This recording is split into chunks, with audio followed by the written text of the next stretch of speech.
नमस्ते साथियों, कैसे हैं आप लोग। आशा करता हूं कि आप लोग ठीक तरह से होंगे और अपना अध्ययन ठीक तरह से कर रहे होंगे।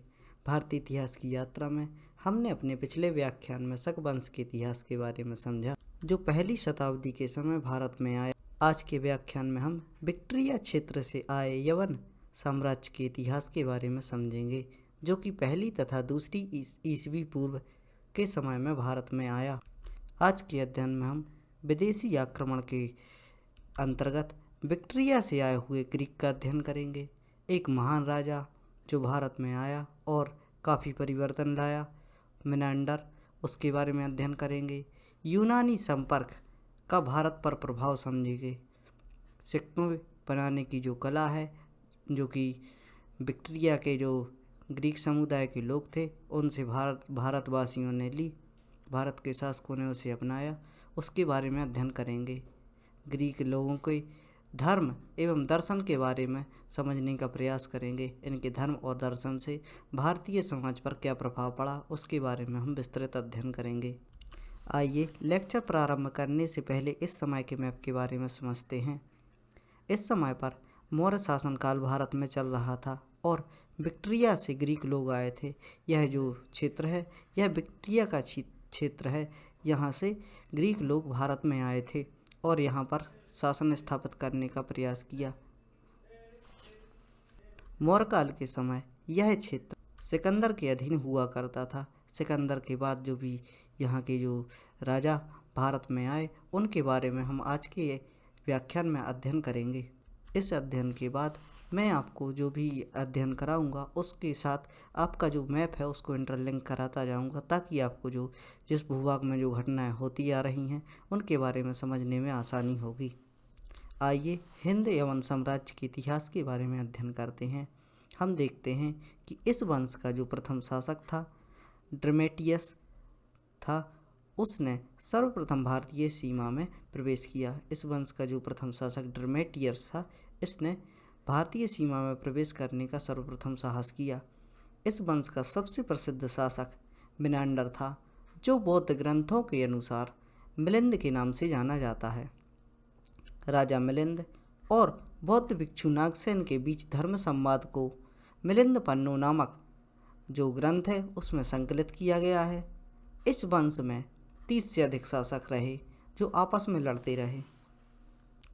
इस काल को हिंद यवन साम्राज्य इसलिए कहा जाता है क्योंकि यह हिंदुस्तान एवं यमन के जो विक्टोरिया के राजा थे इनके सम्मिलित रूप से यहाँ पर जो शासन किया जा रहा था, और इनके बीच जो अंतर संबंध हैं उनको समझने के लिए इनको यह हिंद यवन शासक कहा जाता है। इनके समय का एक आश्चर्यजनक ये जो सिक्का है बहुत ही महत्वपूर्ण है। यह देखने को मिलता है, यह पहले हिंद यवन राजा ड्रिमित्रियस प्रथम, जिनका अनुमानित जीवन काल जो कि 205 ईसा पूर्व से 240 ईसा पूर्व के बीच में रहा है, द्वारा गढ़ा गया था। यह हाथीनुमा टोपी तथा भारतीय क्षेत्र के राज्य को दर्शाती है। यह जो हाथीनुमा इसकी टोपी है यह भारतीय क्षेत्र के राज्य को दर्शाती है।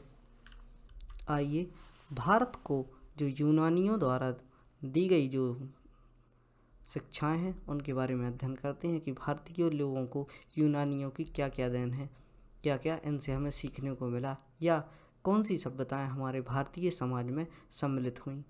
सिक्कों को सांचों में बनाना तथा सिक्कों को सांचों में बनाने की जो प्रथा है यूनानियों की देन है। सिक्कों में शासकों का नाम, चित्र एवं तिथि अंकित करवाने की प्रथा यूनानियों द्वारा शुरू की गई। पहले जो भारतीय सिक्के बनते थे वह किसी भी प्रकार की आकृति होती थी और उसका कोई व्यवस्थित ढंग नहीं होता था।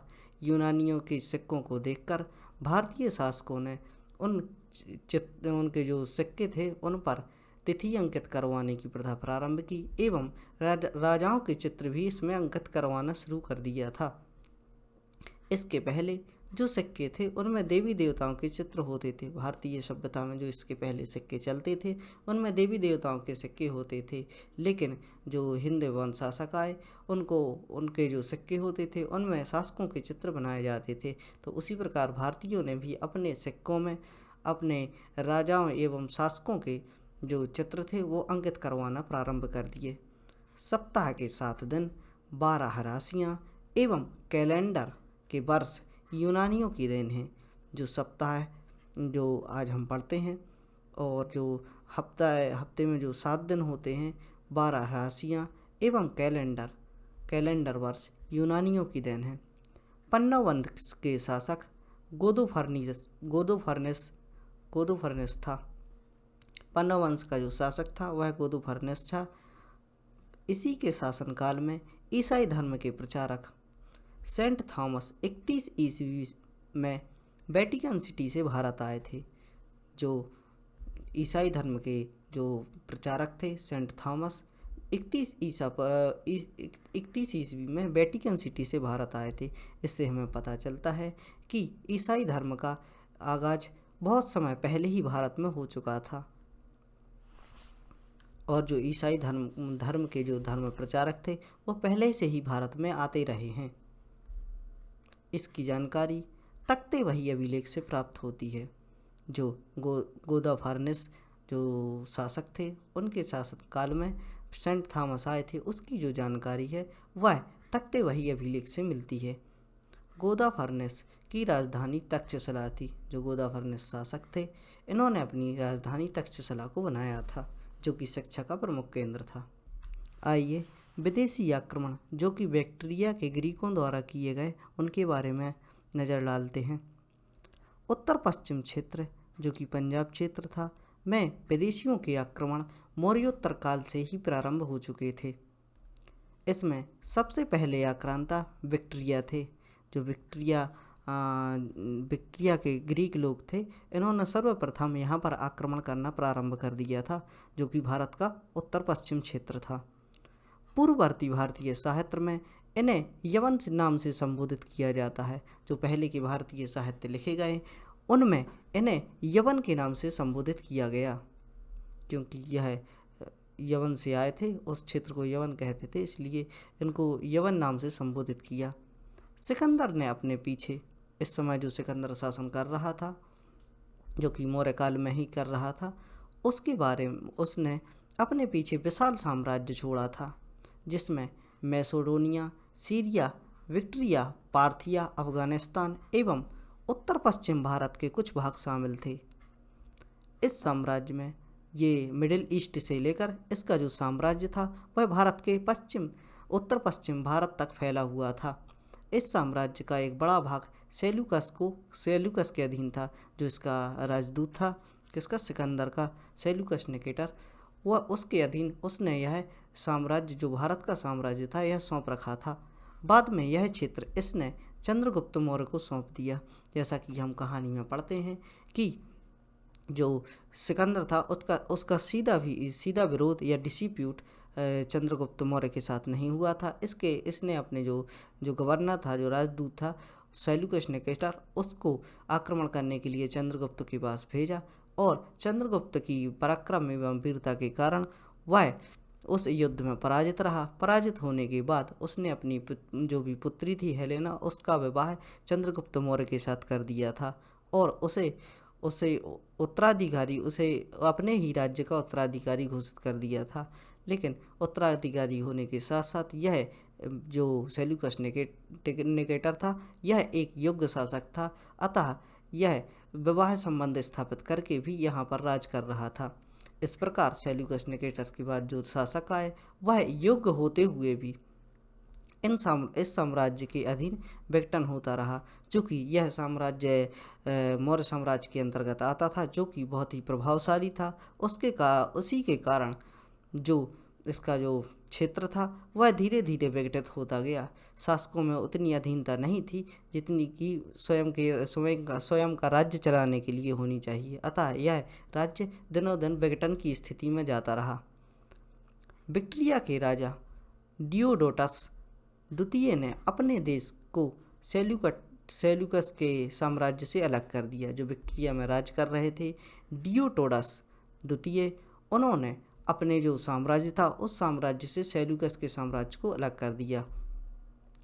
डियोडोटस एवं उसके उत्तराधिकारी मध्य एशिया में अपना सही तरह से चला रहे थे। जो मध्य एशिया में इनका शासन था डियोडोटस का, वह अपने उत्तराधिकारियों के साथ मध्य एशिया में अपना साम्राज्य सही तरह से चला रहे थे।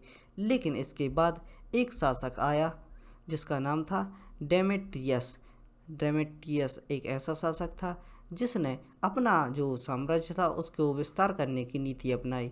इसने प्रथम 220 से लेकर 175 ईस्वी पूर्व में भारत में आक्रमण किया। यह अपने साम्राज्य का विस्तार करना चाहता था, अतः 220 ईसा पूर्व से 175 ईसा पूर्व के बीच में इसने भारत पर आक्रमण किया और 183 ईस्वी तक पंजाब के एक बड़े क्षेत्र पर अधिकार कर लेता है। इस साम्राज्य यहाँ पर जो मौर्य साम्राज्य था वह उसमें उस क्षेत्र में कम ही हस्तक्षेप करता था और जो विक्टोरिया से जो राजा आ रहे थे वो आसानी से यहाँ पर विजय प्राप्त कर लेते थे और अयोग्य होने पर यहाँ पर इनके साम्राज्य में ढीलाशाही आ जाती थी और वह साम्राज्य ठीक तरह से नहीं कर पाते थे।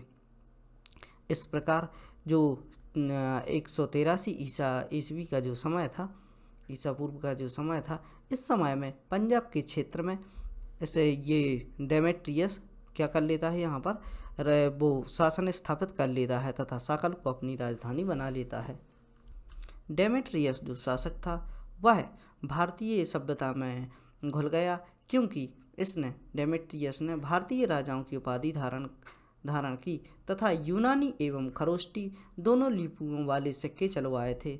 इससे प्रमाणित होता है इसने जो सिक्के चलवाए थे उनमें जो भारतीय सभ्यता में चलने वाली भाषा थी खरोष्टी उनका प्रयोग किया तथा यूनानी भाषा का भी साथ साथ प्रयोग किया। इसके जो सिक्के मिलते हैं इसमें यूनानी एवं खरोष्टी दोनों भाषाओं में अंकित सिक्के उपलब्ध होते हैं। डेमेट्रियस का जो इंटरेस्ट था वह भारत की ओर काफ़ी हो गया था और यहाँ पर यह शासन करना चाहता था। अपनी व्यस्तता के कारण उसे विक्टोरिया से हाथ धोना पड़ा। एक तरफ इसने भारत की ओर ध्यान दिया तो विक्टोरिया में इसका विरोध होने लगा तथा विक्टोरिया में एक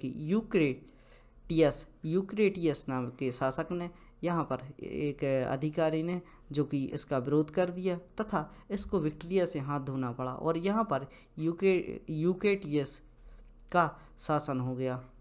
यूक्रेटियस द्वारा जो इसके उपरांत जो यूक्रेटियस था, इसके उपरांत जो विक्टोरिया में शासन कर रहा था, इसके उपरांत यह भारत की ओर बढ़ा तथा कुछ भागों को जीतकर तक्षशिला को अपनी राजधानी बनाया।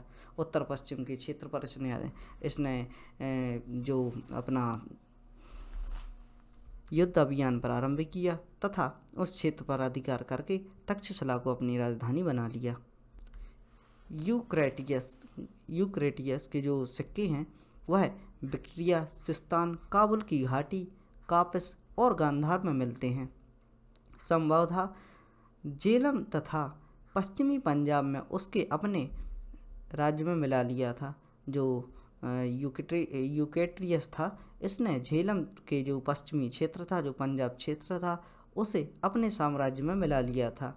यद्यपि वह आगे न बढ़ सका। डेमेट्रियस का अधिकार पूर्वी पंजाब और सिंध तक ही रह गया। इसका जो साम्राज्य था वह यहीं तक सिमट कर रह गया। यवन साम्राज्य में इस प्रकार के 2 कुलों में बांटा गया है।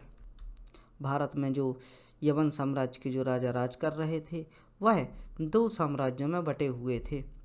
उनका साम्राज्य 2 भागों में विभाजित हो गया था। इसमें एक था डेमेट्रियस और दूसरा था डियोडोटस। हिंद यवन साम्राज्य के एक विशेष जो शासक थे उनके बारे में अध्ययन करते हैं। इनका नाम मिनांडर था। सबसे प्रसिद्ध यवन शासक मिनांडर था। ईस्वी पूर्व में जो 160 से 120 ईसा पूर्व का जो समय था, इस समय में इसने यहाँ पर शासन किया। यह बौद्ध साहित्य में मिलिंद के नाम से प्रसिद्ध है। यह संभवतः डेमेट्रियस के कुल का था। जो हमने 2 कुल बताए थे, डेमेट्रियस और एक और जो कुल था, उसमें से डेमेट्रियस कुल का ऐसे माना जाता है मिनांडर को। पेरिप्लस में लिखा था कि मिनांडर के सिक्के भड़ोच के बाज़ारों में खूब चलते थे। जो भड़ोच के बाज़ार हैं वहाँ से इसके सिक्के प्राप्त होते हैं।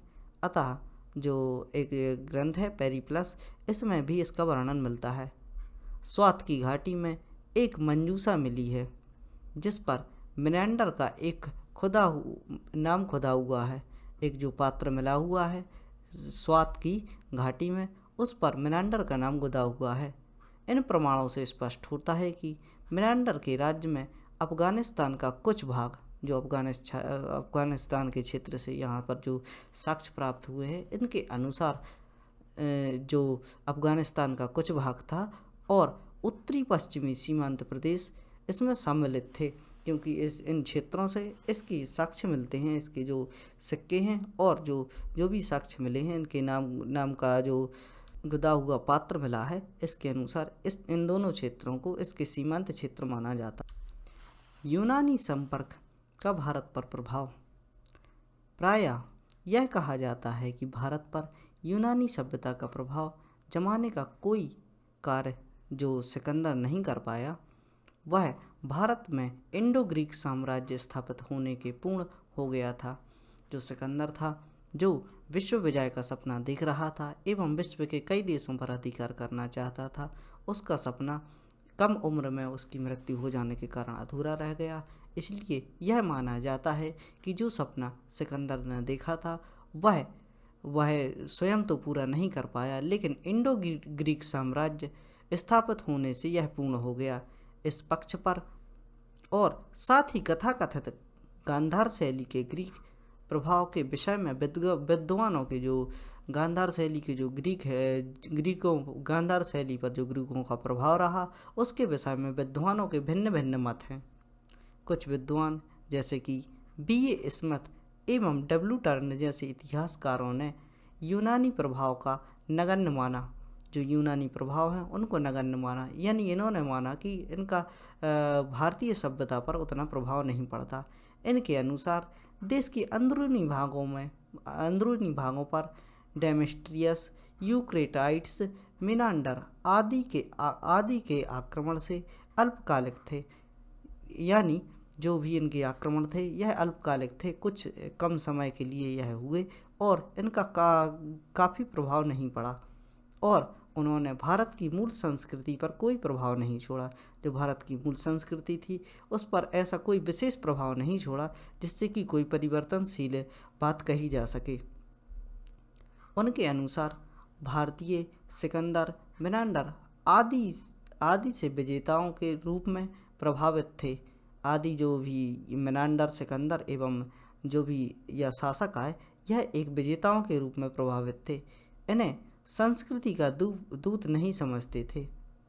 वे जो इसके इतिहासकार थे B.A. स्मिथ एवं W. टर्न, इनके लिए भारतीय संस्कृति का दूत नहीं समझते थे। ये मानते थे कि इन्होंने कोई खासा परिवर्तन भारतीय समाज में नहीं लाया था। यद्यपि ये विजेता उनके लिए भय का पात्र अवश्य थे, क्योंकि ये विजेता थे और इन्होंने भारत में विजित किया था भारत के कुछ क्षेत्रों को, इसलिए यह जो भय का पात्र अवश्य थे, क्योंकि यह एक ऐसी सत्ता स्थापित न कर दें कि यह लंबे समय तक भारत में बनी रहे। लेकिन इन्होंने भारतीय समाज में अनुकरणीय परिवर्तन नहीं ला पाए। किंतु वुडकॉक जैसे इतिहासकारों का कथन है कि ग्रीक विजेताओं में कई क्षेत्रों में भारत पर अपनी छाप छोड़ी है। जो वुडकॉक हैं वह कहते हैं, वुडकॉक जैसे इतिहासकार हैं वह कहते हैं कि ग्रीक विजेताओं ने कई क्षेत्रों में भारत पर छाप छोड़ी है। उनके अनुसार मुस्लिम आक्रमणों से पूर्व अन्य आक्रांताएँ जो भी आई हैं, उनके कालक्रम से जैसे यवन है भारतीय जनसंख्या की समष्टि हो गए थे। यानी जो यवन भारत में आए, इनके जाने का कोई भी प्रमाण नहीं मिलता है। यानी ये जो भारत की सभ्यता है इसकी समष्टि हो गए थे, इनमें सम्मिलित हो गए थे। किंतु ईसवी सन के प्रारंभिक काल में भारत में उनका पर्याप्त प्रभुत्व था। जो ईसवी सन प्रारंभ हुआ, पहली ईसा पूर्व से दूसरी ईसवी तक जो प्रभाव रहा, इनका प्रभाव अपने भारतीय क्षेत्र में रहा और इसके बाद यह भारतीय सभ्यता में सम्मिलित हो गए। 12 महर ने भी लिखा है, बारहमाह ने लिखा है कि यद्यपि यूनानी म्लेच्छ हैं किंतु वे ज्योतिष के विद्वान हैं। यह माना जाता है कि जो हिंद एवं शासक थे वह क्या थे, ज्योतिष के विद्वान थे, यानी जो ज्योतिष कलाओं को मानते थे। इसलिए इनकी जो पहचान है इसलिए इनकी जो पहचान है प्राचीन ऋषियों की भांति पूज्य है।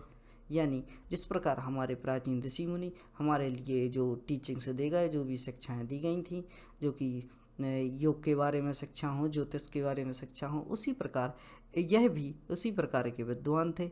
इसलिए यह भी उन ऋषियों की भांति पूज्य हैं। यह बारहमाह का कथन था। सिक्के बनाने की कला। सिक्के बनाने की कला में भारतीयों ने यूनानियों से बहुत कुछ सीखा है। यूनानियों के संपर्क में होने से पहले भारतीय आहत मुद्राएं काम में लाते थे। जो यहाँ पर भारतीय सभ्यता में आहत मुद्राएं चलाई जाती थीं, जो कि एक सिंबॉलिक तौर पर चलाई जाती थी, उन पर कोई मुद्रा लेख नहीं होता था। यवनों ने यहाँ पर ऐसे सिक्कों का प्रचलन किया जिन पर एक ओर राजा की आकृति तथा दूसरी ओर देवी देवताओं की आकृति या मूर्तियाँ, कुछ अन्य चिन्ह बनाए जाते थे। भारतीय शासकों ने इसी प्रणाली को अपनाया। जो हिंद एवं शासक थे उनके जो सिक्के थे, इन पर एक ओर देवी देवताओं की मूर्ति एवं दूसरी ओर राजाओं के चित्र अंकित होते थे। इसी जो इनकी प्रणाली थी, इसी को भारतीय शासकों ने अपनाया। कनिष्क ने भी बैक्ट्रिया के यूनानी राजाओं और रोम के सिक्कों के अनुरूप अपने सिक्के बनवाए। इन्होंने जो क्या थे, कनिष्क थे, इन्होंने बैक्ट्रिया में जो यूनानी राजा थे एवं जो रोम में जिस प्रकार के सिक्के चलते थे उन्हीं के अनुरूप अपने जो भी सिक्के थे उनको अंकित करवाया था। गांधार और मथुरा की बुद्ध व बोधिसत्वों की मूर्तियों पर यूनानी और रोमन कला का प्रभाव स्पष्ट दिखाई देता है। जो भी गांधार मथुरा की जो बौद्ध एवं बोधिसत्वों की जो मूर्तियां हैं उन पर रोमन जो यूनानी एवं रोमन कला का स्पष्ट प्रभाव दिखाई देता है, क्योंकि यह इस प्रकार बनाई गई हैं जो कि उस क्षेत्र में बनाई जाती थी या उस क्षेत्र के शासकों द्वारा बनाई जाती थी। आइए हम धर्म दर्शन के बारे में समझ लेते हैं। धर्म और दर्शन के क्षेत्र में यूनान भारत का ऋणी है। धर्म और दर्शन के क्षेत्र में जो यूनान है वह भारत का ऋणी है, क्योंकि यूनान ने भारत से बहुत सी शिक्षाएं प्राप्त की हैं। कई यूनानी राजाओं ने भारतीय धर्म को अपनाया है। कई जो यूनानी राजा आए उन्होंने जो भारत में जो धर्म चल रहे थे उन धर्मों को अपनाया। तक्षशिला के एक यवन राजा थे, जो तक्षशिला के यवन राजा थे, इनका नाम था एंटियोकिट्स। इन्होंने अपना जो राजदूत था हेलियोडोरस नामक अपना राजदूत काशीपुत्र भागभद्र जो कि कुशीपुरा में जो कि शासन कर रहे थे, इनके पास भेजा। एंटियोकिट्स ने अपना जो राजदूत था हेलियोडोरस किसके पास, काशीपुत्र भागभद्र के पास भेजा था। हेलियोडोरस जो कि राजदूत था वह अपने को भागवत कहता था। वह भारतीय सभ्यता से इतना प्रभावित था, यहाँ के ग्रंथों एवं धर्मों से, इसलिए उसने अपना नाम भागवत रख लिया था। और उसने देवों के देव वासुदेव जो कि कृष्ण के अवतार के रूप में भारतीय सभ्यता में पूजे जाते हैं, उनके जो विष्णु के अवतार हैं, उनके उपलक्ष्य में बेसनगर में गरुड़ ध्वज या गरुड़ स्तंभ की स्थापना की थी। बहुत ही इम्पोर्टेंट क्वेश्चन कई बार पूछा जाता है और कई बार यह प्रश्न आ भी चुका है, तो इसको हम याद रख सकते हैं। जो विष्णु के जो इनको आराध्य मानता था, जो कि इसका नाम हेलियोडोरस था, इसने बेसनगर में या विदिशा में, आज के विदिशा में, इसने गरुड़ स्तंभ की स्थापना की। मेनांडर स्वयं बौद्ध धर्म का अनुयायी बन गया था। जैसा कि हमने पढ़ा है कि मेनांडर का जो संवाद था वह बौद्ध भिक्षु नागसेन से हुआ था। उससे जो इन्होंने जो संवाद किया, उस संवाद के बाद इसने बौद्ध धर्म को ग्रहण कर लिया तथा बौद्ध धर्म का अनुयायी बन गया। संभवतः तपस्या और योग की क्रियाएं, जो भी भारत की तपस्या एवं योग की क्रियाएं हैं, यह क्रियाएं यूनानियों ने भारतीयों से सीखी हैं। यवन प्रभाव के संदर्भ में एक मनोरंजक मत है कि जर्मनी के जो वाच्यविदों का है कि जो पारस्परिक संस्कृत सुखांत नाटकों पर एथेंस के नाटकों का प्रभाव था।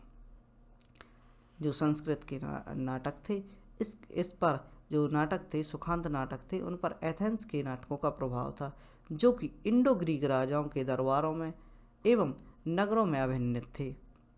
इसके प्रमाण के रूप में किसी अन्य साक्ष्य के अभाव में यह बहुत ही स्पष्ट साक्ष्य माना जाता है कि संस्कृत नाटकों के पटापेक्ष के लिए यवनी का शब्द प्रयोग किया जाता है।